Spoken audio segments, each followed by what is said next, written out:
Fala galera, sejam muito bem-vindos mais uma vez aqui ao nosso canal Mundo Fla React. Aqui nós temos conteúdo diário sobre o Flamengo. Então se você é torcedor do Mengão e quer ficar por dentro de todas as notícias e últimas atualizações de última hora aqui, peço a vocês que já deixem aquele like, se inscreva no nosso canal e também ative o sininho das notificações. A festa foi grande. Uma cena que vem se tornando corriqueira no Flamengo, o famoso Aeroflá. Foi assim em 19, 21 e nessa final não seria diferente. Diferente mesmo foi o horário. O ônibus deixou o Ninho do Urubu um pouco depois das 7 da manhã, mas mesmo cedo a animação da torcida foi pra lá de empolgante. Vamos Flamengo! Vamos ser campeão, vamos Flamengo! Vimos o jogo ontem, ficamos até às 5 para a gente manter acordado, muito energético, para sustentar essa carcaça para a gente estar aqui hoje. Ao longo dos quase 50 quilômetros até o aeroporto do Galeão,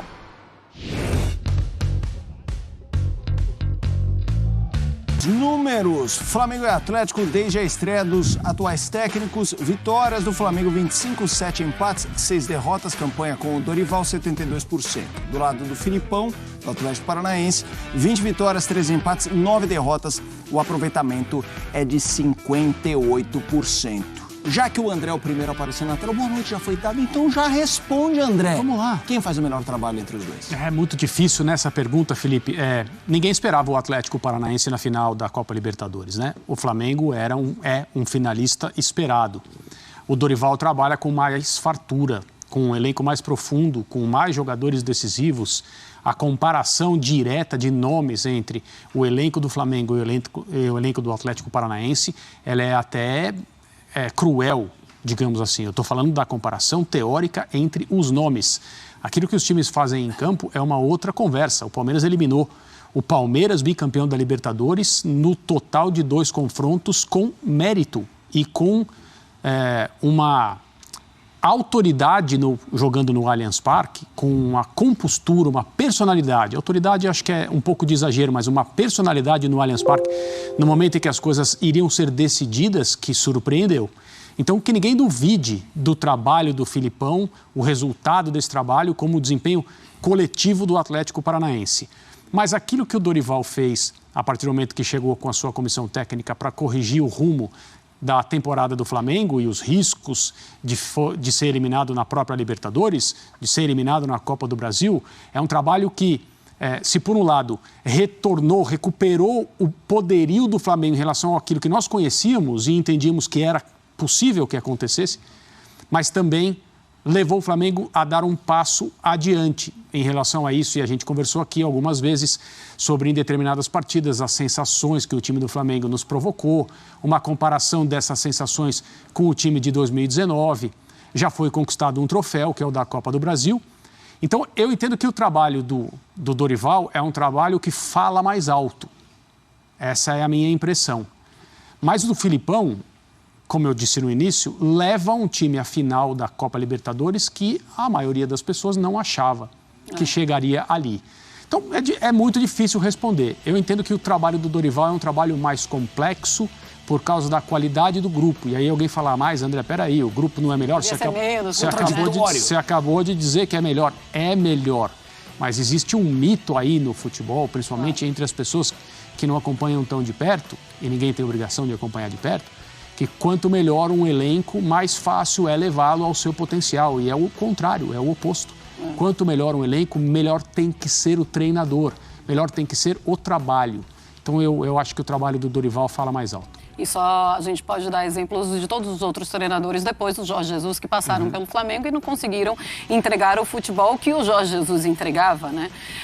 Bueno, eu queria que você analisasse, mas eu queria o teu sentimento também em relação às duas equipes, assim. O que é que te impressiona mais? Porque o André falou, o Dorival chega para colocar o Flamengo no rumo que não encontrava na temporada, mas o Atlético Paranaense também estava muito perdido. Acho que o trabalho do Filipão é melhor, porque ele é mais desafiador, é mais difícil.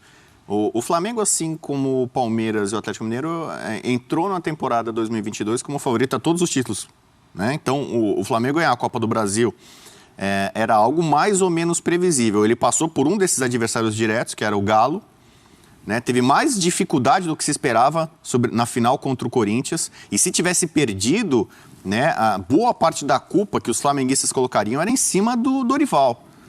Então, o Dorival, para mim, além de ter um trabalho facilitado por ter, de fato, o elenco mais estelar, né, mais jogadores decisivos, desequilibrantes, é claro que para ele é uma baixa significativa perder o Bruno Henrique. O Bruno Henrique é um dos principais jogadores do Flamengo nos últimos tempos.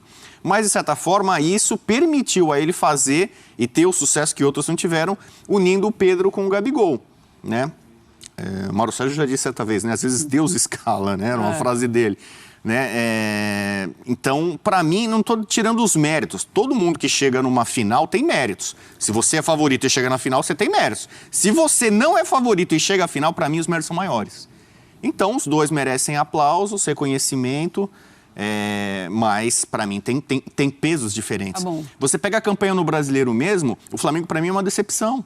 O Flamengo era, para mim, para estar brigando até o fim. Mesmo dividindo a atenção na conta do Paulo Souza. Eu não concordei quando o Dorival tomou a decisão de não colocar titulares contra o Palmeiras no jogo que seria, em tese, a final antecipada. Ele abriu mão do Brasileiro para ganhar as Copas, ele atropelou o São Paulo em 2 jogos, sofreu na final. Então, para mim, o planejamento, inclusive para essa final do Furacão, foi melhor.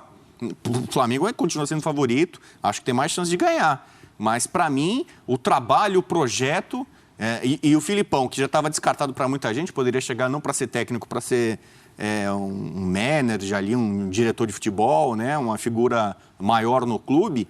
O trabalho que ele está fazendo em campo, para mim, acaba sendo superior.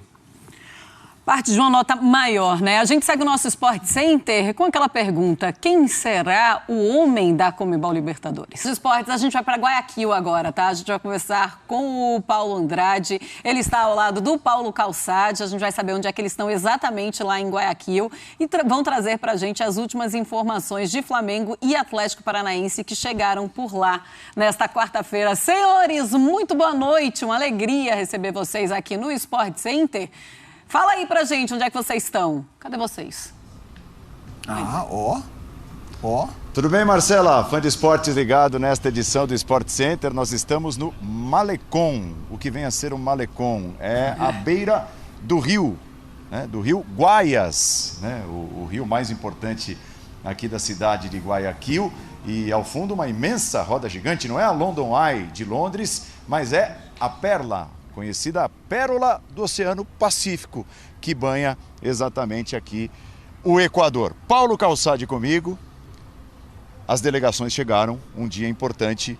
Nós estamos acompanhando a movimentação das duas delegações desde muito cedo, né? Desde a saída do Brasil. Né? O acolhimento aqui em Guayaquil das duas torcidas já pudemos perceber. Foi demais o apoio nas saídas do Flamengo do Rio de Janeiro, do Atlético lá de Curitiba. E a partir de agora o regime é total de concentração na decisão da Conmebol Libertadores para esses dois times. Paulo Calçade, seja bem-vindo, tudo bem? Tudo bem, Paulo. Olá, é muito bacana, vou até tirar meu fone aqui, só para facilitar.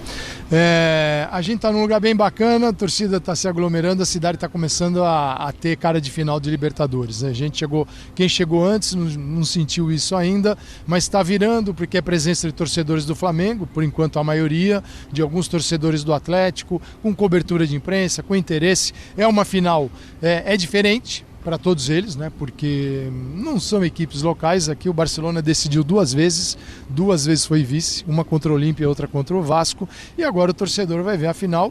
E para quem gosta de futebol é a chance de ver equipes bem diferentes, né? O Atlético vai num sentido, o Flamengo vai no outro bem diferente, e a gente tem um recorte aí que é um recorte dos enfrentamentos que eles até agora tiveram. E eu estou falando especificamente de Copa do Brasil, não Sim. de 5-0, daquele jogo com reservas, mas de Copa do Brasil a gente tem algumas referências que podem ou não servir para esse jogo aqui.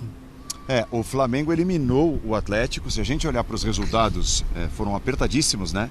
0-0 o primeiro jogo no Maracanã, com o Flamengo finalizando muito, criando muito, mas não conseguiu marcar. E o jogo de volta, a vitória do Flamengo, magrinha também, aquele lindo gol do Pedro, 1-0 em Curitiba. Mas a gente conversava fora do ar, apesar de ter segurado o Flamengo quase que totalmente por 180 minutos, o Atlético atacou muito pouco nesses jogos, né, Paulo Calçade? Se olhando 180 minutos, tem uma escalação mais... Aí é difícil definir o termo, mas com mais segurança, talvez. Três zagueiros. E com 3 no meio de campo. Então é um Atlético que tentou fazer o quê para enfrentar o Flamengo? Sim, o conceito tá certo, mas para uma final de 90 minutos talvez não sirva. Que é o seguinte... Você tranca o centro do campo, que é onde o Flamengo joga. O Flamengo se associa, né? Arrascaeta, Gabigol, Everton Ribeiro passa por ali, o João Gomes apoia, os laterais também, né? Podem também abrir o corredor, mas é um Flamengo que é bola de pé em pé e pode jogar de primeira. O Atlético tentou criar uma barreira. Só que é o seguinte, quando você faz isso, você acaba virando linha de 5. E um passinho atrás e o Flamengo vai empurrando. Com isso, Paulo, o Flamengo teve nos 2 jogos 13 finalizações no gol, certas no alvo. E o Atlético nos 2 jogos apenas uma. Então, para quem precisa ganhar a Libertadores e quer ganhar a Libertadores e pode ganhar, o Atlético precisa pelo menos chutar no gol. E para acessar o gol, talvez não seja possível jogar dessa maneira como enfrentou o Flamengo na Copa do Brasil. E aí a diferença é a seguinte: em 2 jogos você tenta segurar um jogo para decidir em casa. Foi isso que fez o Atlético. Apesar do bombardeio 0-0 no Maracanã, mas tomou 1-0 em casa. Agora não dá para... Tem o 0-0 que cria outro jogo, que é o jogo da prorrogação. Mas por 120 minutos... Será Será que esse é o aprendizado do Atlético nesse enfrentamento com o Flamengo? O Felipão vai repetir isso? Talvez com 3 no centro, eu estou quase certo que vem. Mas lá no fundo eu não acredito, não. Para esses caras, Marcela, Paulo Calçade, Pedro Ivo, Geode, Eugênio Leal, é uma delícia essa história de choque de estilos, né? E esse choque é o que pode definir o grande vencedor da Libertadores neste sábado, Marcela. Ô Paulo, mas aí pensando pelo lado do Flamengo, tira alguma lição do que aconteceu na final da Copa do Brasil, Calça? Repete pra mim, Marcela. Eu tava colocando o fone. Você estava falando... com o retorno, desculpa, Calçade. Desculpa. Então, vou fazer assim. Eu vou falar com os nossos comentaristas. Eles dão a opinião deles e aí você já fala sobre isso, tá? Eu vou começar com você, André Fury. A gente viu o Paulo Calçade falando sobre estratégias em relação a primeiro jogo, a ter 2 jogos e um jogo só. É um jogo só, claro que tudo pode acontecer em uma partida. Mas pensando em final de Copa do Brasil e de todos os sustos que o Flamengo passou com o Corinthians, o que é que ele leva para essa final contra o Atlético Paranaense? Tem um aspecto interessante do segundo jogo da final da Copa do Brasil. Na verdade, o segundo tempo do segundo jogo. Sim. Eu conversei com algumas pessoas e no vestiário do Maracanã houve uma conversa de comissão técnica, jogadores do Corinthians, a respeito de como o Corinthians deveria se comportar na parte final do jogo. E uma dúvida em relação a ser essencialmente mais sólido e explorar espaços, porque já se sentia que o time do Flamengo estava com problemas de marcação no meio de campo. As substituições feitas, evidentemente, ninguém poderia prever quais seriam, mas se percebia que o Flamengo tinha esse problema. Ou tentar, também explorando essa fragilidade momentânea do time do Dorival, tomar a bola do Flamengo no segundo tempo, porque isso efetivamente impede que o Flamengo jogue como ele gosta. E os jogadores foram favoráveis a tentar fazer um segundo tempo com mais posse, o Corinthians conseguiu tomar a bola do Flamengo, por assim dizer, e não só impedir que o Flamengo jogasse da maneira que prefere, mas elevar o nível de irritação, não apenas da torcida, como do time do Flamengo em campo por estar sendo, digamos, controlado. Sim. E o Corinthians conseguiu fazer isso, teve mais volume, teve mais chances, fez um segundo tempo com bastante virtude, né? Conseguiu o gol e poderia até ter conseguido mais do que isso. Não foi o que aconteceu. Eu não sei se isso serve como um exemplo daquilo que o Atlético Paranaense pode fazer, porque cada treinador trabalha com um plano e esse plano ele é feito conforme aquilo que está disponível. Então, eu não sei, por exemplo, se o Filipão achar, não, vamos tentar tomar a bola do Flamengo. Eu não sei se o Atlético tem argumentos para isso. Sim, certo. A minha impressão é que o Filipão vai tentar um plano essencialmente defensivo, para jogar no espaço, para jogar no erro do Flamengo, um plano que precisa ser muito bem executado, muito melhor executado do que foi naquele jogo de Copa do Brasil no Maracanã. A gente já vai voltar para Guayaquil, mas quero te ouvir também, Rodrigo, e trazendo esse componente de jogo único, porque no jogo ida e volta entre essas duas equipes na Copa do Brasil, tinha um Flamengo bastante agressivo, um Atlético bastante receoso, mas a margem também para o Flamengo, caso as coisas se passassem mal, também era maior de recuperação, tinha mais tempo. Quanto um jogo único também pode deixar o Flamengo, claro, tomando a iniciativa, mas não tão agressivo como naqueles 2 jogos de Copa do Brasil. O jogo único equilibra mais o confronto. Se você tem um time melhor, superior ao outro, compara esportes americanos com os playoffs. Se você tem melhor de 7, a chance de um time inferior ganhar do melhor é muito difícil. Em um jogo ele pode ganhar 2, talvez, 3 com muita sorte. Não vai ganhar 4 jogos muito raramente se ele for inferior ao outro. Claro. A gente fala muito disso no Mundial de Clubes, né? Desde a versão antiga até a versão. Você tem uma final quase sempre entre um europeu, que é uma potência nos últimos anos, e um sul-americano. E muito da esperança do campeão da Libertadores, do campeão da América do Sul, é porque é um jogo só. E aí você, um jogo só, sei lá, a gente pode tomar uma atitude como o São Paulo fez contra o Liverpool, como o Inter fez contra o Barcelona, como o Corinthians fez contra o Chelsea, se defendendo, goleiros fazendo milagres, jogar por uma bola, uma forma reativa e tal. Às vezes dá certo, o futebol permite isso, em 90 minutos. Você imagina, se fossem 2 jogos, né, do campeão da América do Sul contra a Europa, a chance de título seria ainda menor, né? Então, digamos assim, o Flamengo era, eu diria, favorito contra o Corinthians, e em 2 jogos ele não conseguiu exercer esse favoritismo tão grande. Ele foi superior para mim bastante na primeira partida, não venceu. Na segunda passou um sufoco, quase acaba perdendo. Numa partida única como essa, de repente as coisas não funcionam. Ele conseguiu um gol inicial muito rápido contra o Corinthians. Nem sempre ele vai conseguir. Se acontece por outro lado isso, por exemplo, né, muda muito a configuração da partida. Então um jogo só torna a decisão muito mais imprevisível. Vamos voltar então para Guayaquil, a gente volta a conversar com Paulo Andrade e Paulo Calçade. Senhores, era exatamente isso que eu queria que vocês comentassem, sobre as lições que o Flamengo teve até aqui, até essa final. Mesmo sendo um jogo só, né? Contra o Corinthians na Copa do Brasil, com certeza tem muitas lições que o Dorival tomou para si. Os próprios jogadores do Flamengo admitem que o Flamengo, eu não sei se é um termo correto, porque os times estão preparados para todas as ocasiões, mas o Flamengo está menos preparado para ser acuado. E foi o que aconteceu no segundo tempo do segundo jogo. Os jogadores admitem isso, que o Flamengo tem uma capacidade técnica e tática tão grande que quando é empurrado às cordas, ele não sabe lidar muito bem com isso. Agora a Copa do Brasil também. Porque, exatamente, na maioria dos jogos, é ele que empurra o tempo todo os adversários para as cordas, né? Só que a questão é, de que forma o Atlético Paranaense vai conseguir, se é que vai conseguir, né, acuar o Flamengo? Essa é uma questão muito boa, porque você fala de um time que normalmente tem muito mais posse de bola que o adversário, passa 60%, às vezes 70% do tempo, ou ele está numa transição ofensiva ou está instalado no campo do adversário e ele está rodando a bola, tentando entrar, né? Quando ele se vê noutra situação, você tem que baixar, porque você tem que baixar, você está pressionado. O Everton Ribeiro, que é o terceiro no meio de campo, o Arrascaeta, o Gabigol, o Pedro, que estão geralmente com a posse de bola se posicionando. Então é uma situação que não é normal. Diante disso, então, o Felipão vai levar o desconforto.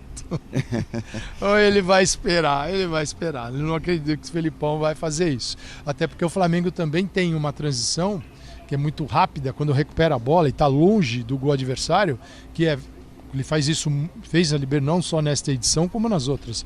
É com o Gabigol, é com a Arrascaeta, Everton Ribeiro e o Pedro, que é o ponto final. Com esses 4 jogadores, ele não precisa carregar muito a bola. Ele joga de primeira e joga até com uma bola longa, porque eles são muito bons tecnicamente. Então também não convém para o adversário testar isso. Eu acho que o que muda é quando o Flamengo decide fazer isso e quando ele é empurrado a fazer isso. Quando ele é obrigado, quando não está nos planos ou não estava, aí ele precisa se adaptar a essa situação, porque ela faz parte do jogo.